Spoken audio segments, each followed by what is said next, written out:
কি বলা আছে না, প্রথমেই আমরা বলবো যে এই এস স্ট্রোক বা জি স্ট্রোক যে কোনো স্ট্রোক দিয়েই আমরা যখনই কোনো ওয়ার্ডকে লিখছি তখন সেটা অনেকটাই জটিল হয়ে যাচ্ছে এবং সেটা অনেকটা টাইম টেকিং হয়ে যাচ্ছে। তো এই সময়টাকে বাঁচানোর জন্যই আমরা কি করছি না, এই এসটাকে একটা সার্কেল দিয়ে অন্য আরেকটা স্ট্রোকের সঙ্গে জুড়ে দিচ্ছি।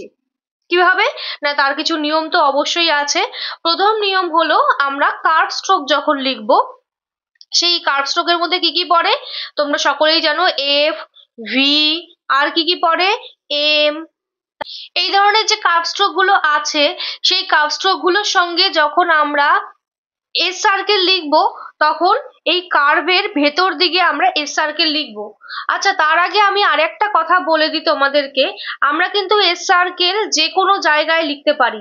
মানে ধরো এই একটা এফ আমার কার্ভ স্ট্রোক হলো, তার শুরুতে মানে কোনো একটা ওয়ার্ড, তার শুরুতে যদি আমার এস থাকে, তাহলেও আমি সেই ওয়ার্ডটা শুরুটা এস সার্কেল দিয়ে করতে পারি।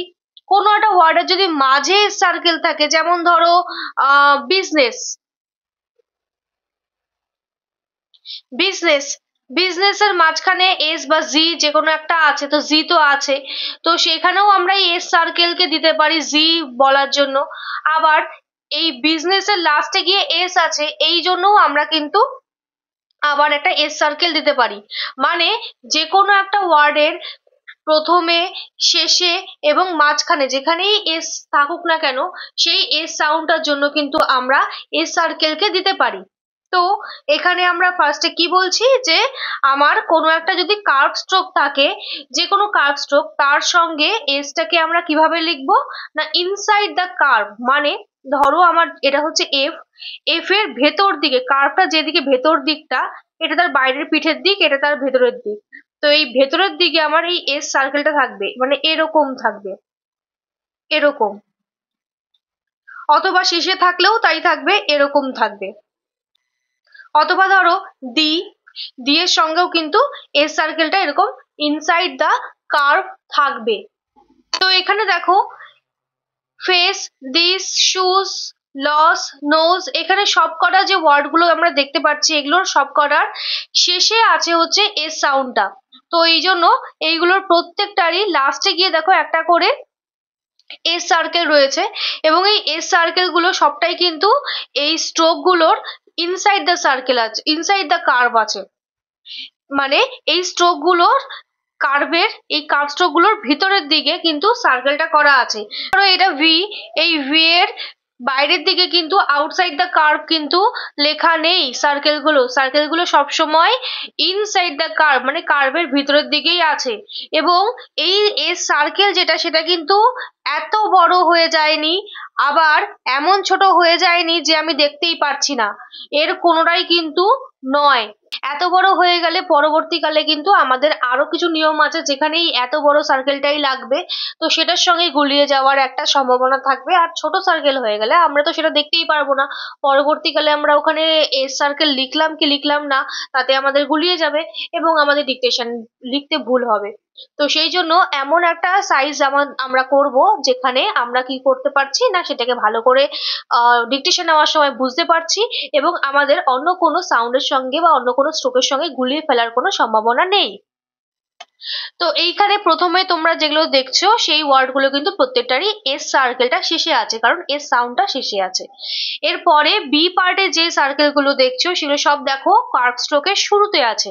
মানে এখানে এস সার্কেলটা বা এস সাউন্ডটা শুরুতে আছে। যেমন দেখো, সেফ, সিম, স্লো, সং, সিল্ক, সার, স্মল, প্রত্যেকটারই কিন্তু এসটা শুরুতে আছে, এবং এই প্রত্যেকটাই কিন্তু এসটা ইনসাইড দ্য কার্ভ আছে।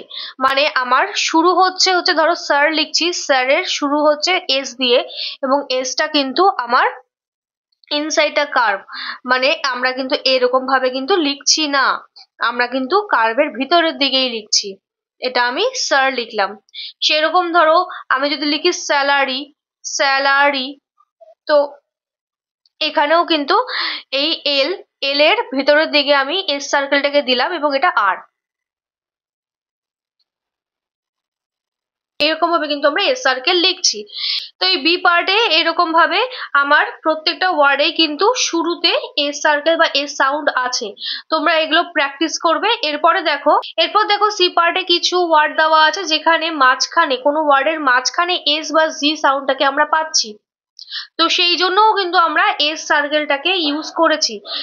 যেমন দেখো মেসেজ, মে, তারপরে আমরা ইনসাইড দ্য কার্ভ করলাম এস সার্কেলটা, তারপরে জে, তো মেসেজ হলো। অ্যাবসেন্স, অ্যাব এস এন সি, অ্যাবসেন্স। তো এইগুলোতেও কিন্তু আমরা কি করছি না, কোনো ওয়ার্ডের মাঝখানেও যখন এস আছে তখন আমরা এস সার্কেলটাকে এইভাবে ইউজ করছি। আমরা যখন এরপর থেকে কোনো ওয়ার্ড লিখবো যেখানে এস কথাটা বা এস সাউন্ডটা রয়েছে, সেখানে কিন্তু আমরা আর ওই এস এর যে আমরা স্ট্রোকটা পাই এই ধরনের হাফ সার্কেল স্ট্রোক, সেটাকে কিন্তু ইউজ করব না। আমরাও কিন্তু এরপর থেকে এস সার্কেলটা দিয়েই করার চেষ্টা করব।